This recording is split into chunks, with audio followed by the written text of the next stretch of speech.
sa panaginip na talagang gumagawa ang Panginoon. Una nga yung pastor namin sa Pilipinas, Christian Fellowship Workers. Tapos si pastor, ito lang week na ito, pinakita siya sa akin sa panaginip na nagpapakain sa mga tao. Naghahayag, sabi ko, pagising ako, nag-pray ako, sabi ko, Lord, sa dami ng pastor na nakilala ko, dadalawa lang yung ipinakikita ko sa akin sa panaginip. At nagpapasalamat din ako kay Pastor Rico dahil nung lumapit ang Christian Fellowship Workers nagsulisit, hindi po talaga nabigo. Binigyan ng tulong yung mga bataan na kukusin sa Pilipinas.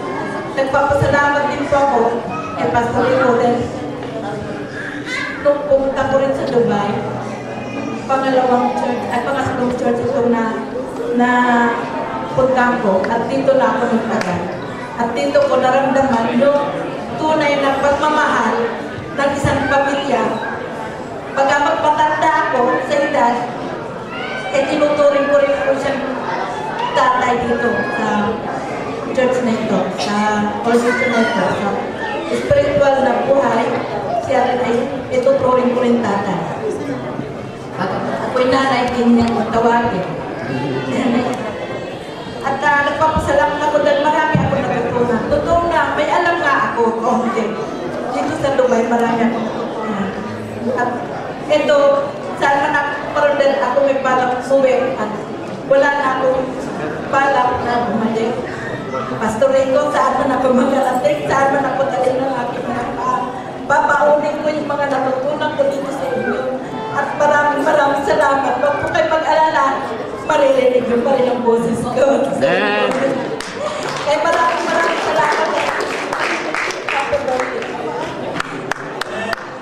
Sino ba po? Next! Next! Amen. Hindi kayo makakatulog. Brother Mark. Brother Mark, Amen. Glory to God. Mark, pagkakataon mo na ka, bro. Amen. Maraming tissue dito, bro. Ito mag-alala. Malaki. Sabi ka na, ang tunay na lalaki, umiyak. Amen. Sige. Tunay na lalaki ka ba? Bro. Umiyak na. Umiyak na. Wala bang greeting, umiyak ka na? So, kung wala na po, di wala na. So, next time nyo, ipunin nyo na po yung pasasalamat lang kay Pastor. Sabi na kung nahihiya tayo tumayo, kahit personal nyo na lang po siyang batiin ito sa akin. So, ngayon po, meron po tayong special number. May surprise po to. Ngayon lang dumating galing sa kanilang concert tour. Amen. Around Dubai. Amen. So, let us call now Brother Dan and Sister Cleo. Amen. Wala po tayo mga kamay. Tito Pastor, happy birthday po. Thank you so much for inspiring me to study harder, and thank you so much po. This presentation is actually for you. Amen.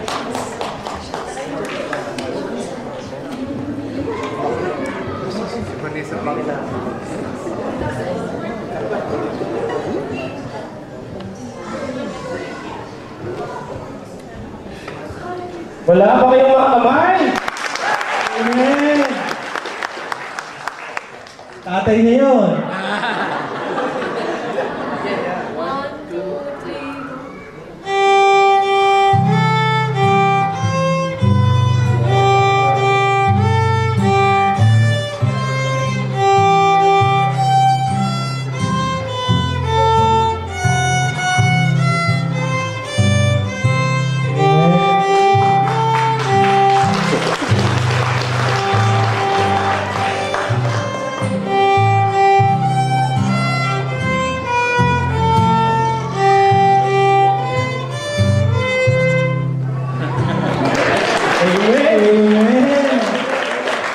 One more. Isa pa. Brother Jun, sabayan mo natin. Isa pang mapagpagdamdaming happy birthday.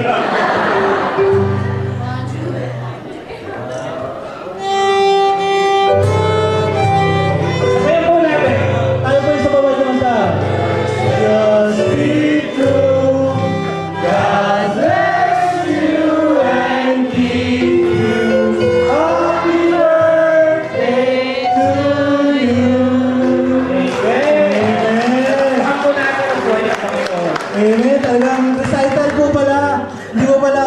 sponsored recital. Amen, glory to God. Amen. So, sunod po, bro. Bro. Ikaw ba? Eto. Ano bang i-offer mo kay Pastor? Amen. Sandali. Talaga impromptu Glory to God. Amen. Prompto na naman to. Amen. Habang iniintay po natin yung advice na makita sa atin. Goldilocks. O Greenwich. Yellow Cup. Kimono. Amen. Kimono. Habang iniintay po natin magpapalitan na lang po muna kami. Amen. Glory to God. So, sabi nga po natin, since wala pa po yung inantay natin, tayo po mo ay dumako sa Balitaan News. Amen. So, handa na po bang lahat? Parang wala. Handa na po bang lahat? Amen. Gusto pala malumanay. Sige po, handa na po bang lahat? Amen. Glory to God. So, may hindi pa. So, umpisahan po natin. Live from Channel 27, Fortune Studios, ANF GM Network. Magandang tanghali. Good afternoon.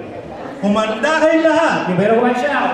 Bawal ang mikon. You better not cry. Bawal ang You nakasimango. better not pout. Dahil I'm telling you why. ito ang This is Saksi 24 Oras.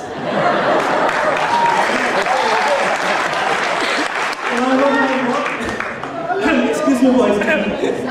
Sa Amerika, In the US, Justin Bieber, inumawag ng mga fans. Justin Bieber's born by his fans. Nagkaubusan ng maupuan All seats taken dahil sobrang dami ang nanood. because there are a lot of fans.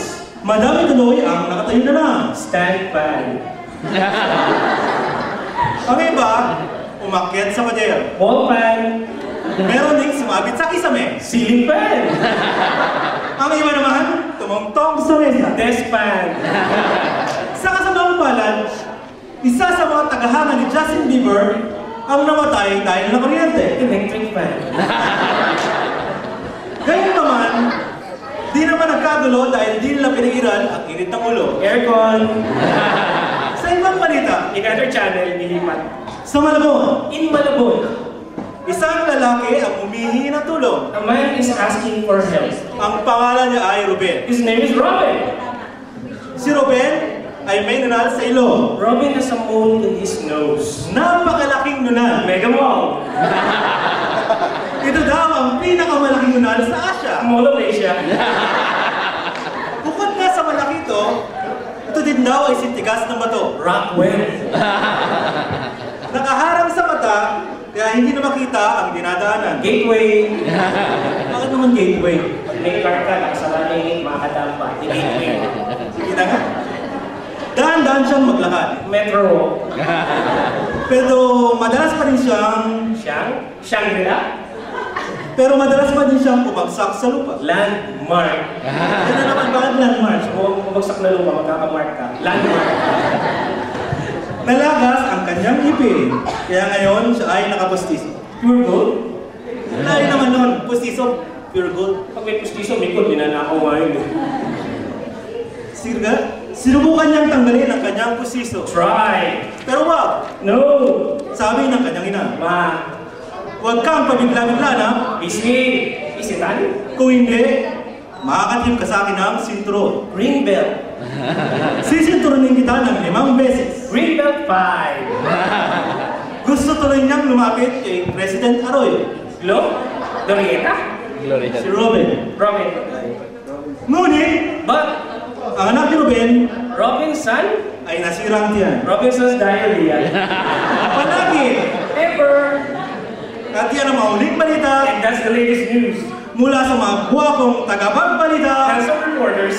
na papanaginipan, Dream. pinagkakatiwalaan, at pinagtsatsagaan. Survive. Kaya wala na kayong mahanapin pa. The search is over. Dito sa This is Saksi 24 Oras. Ano yung sinasabi ko yung news ko? Amen. Tama nga naman po, nasa church tayo din. Dapat publikal yung balita natin. Amen. So simulan po natin ulit. Okay lang po ba? Kayo ba inaanto? Amen. Glory to God. Hindi inaanto ka? Amen. So simulan po natin. Amen. Amen. We're back. Magandang tanghali, Dubai. Blessed afternoon, Dubai. Narito na naman kami. Here we are again. Ang numero 1 tagapaghatid School bus number 1. ng pinakabago at pinakamainit na balita. The latest in the hottest news. Ito ang This is Saksi 24 Oras. Ako po, si Arminio Salvacion, reporting. I'm Salvation Army reporting. Sa unang balita. Presidential news. O bakit presidential news? Unang balita eh. Unang pamilya, presidential family. Unang balita, presidential news. Sige na nga. Balitan mo yan. Biblical nga eh. Di ba Christian tayo? Sige. Ulit. O sige, ulitin natin ha. Ulitin natin. Sa unang balita. In Genesis news. Yan. Napakailaman na sumuhay si Adan. It has been found that Adam rebelled. Kinain niya ang pinagbabawal ng prutas na ang sabi ng iba ay mansanas. Apple Mac. Apple Mac na naman. Mansanas, apple, pagkain, Big Mac, para sa kulit ka siya. Apple Mac. Kaya sila ng palayas sa Eden. Exodus in Paradise. So, sa ibang balita, Another channel. balitang simbahan tayo. Worship coordinator. Bakit worship coordinator ang ibang balita? Sino ba nagpabalita sa church? Worship coordinator, yung basis ko ng isang kanila. Ayon sa isang obispo, According to John Bishop, dapat makita sa ating mga Kristiyano ang pagbabago sa pamumuhay. New Life Discipleship Training. Bata ba? Kids Ministry. Para habang lumalaki Jam Ministry. at nagkakaisip, Sower. tayo handa na sa maayos na pamumuhay Kristiyano. Couples Night. At goksi ang di magagandang gawa. Deliverance. At tuluyang kalimutan ito. EGR. Upang tayo ay may galak sa pagsamba Worship Family. at magbahagi ng kanyang salita. Evangelism Team. Dapat tayo din na magturo at maging ehemplo Trainers Training. para lalo natin maintindihan ang mga nasusulat at masunod ito. Expository Training. At laging manguna! Deuteronomy 28:13. Ano naman yun? You will be his names kung may pastor. Amen! Na maramdaman natin ang kapayapaan Shalom. at makita ang kabutihan at kaniningan ng Panginoon. Shekinah. At patuloy natin purihin siya. Ilenting yun. At ang kanyang pagpapala ay dadali natin. Balot Ministry. Amen. Yan po ang huling balita. And that's the latest news. Hanggang sa muli, Till we meet again. dito po si Arminio Salvacion. This is Salvation Army. Paalam. God bless. Amen. Teka, magpapaalam tayo. Di ba birthday ni Pastor ngayon? Oo nga. So di dapat si Pastor ang pag-usapan natin. Tama. Amen. Alam mo ba marami yung natutunan kay Pastor? Saan sa Bible? Bukod doon. Worthy? Secret mo lang, clue. Katulad nito, tanongin kita, makinig kayo. Natutunan mo ito kay Pastor. Bakit daw K9 ang tawag sa aso? Kasi daw pag K10, kutingin. Amen. Oo nga no, ako din may natutunan kay Pastor. Tanungin kita. Ano sinabi ni Moses nung tatawid na sila sa Red Sea? Ano nga ba yung sinabi niya? Si Rekta. Sea divided by 2. Amen. Pero alam mo, marami pa akong natutunan kay Pastor. Gusto niyo po bang malaman yung iba? Wala na. Gusto niyo po bang mapanood? Sige, panoorin po natin. Roll video. May sound. Hindi yan, hybrid yung jokes. Oh, jokes. Bro, sound. Bro, malapit na to, 15 minutes.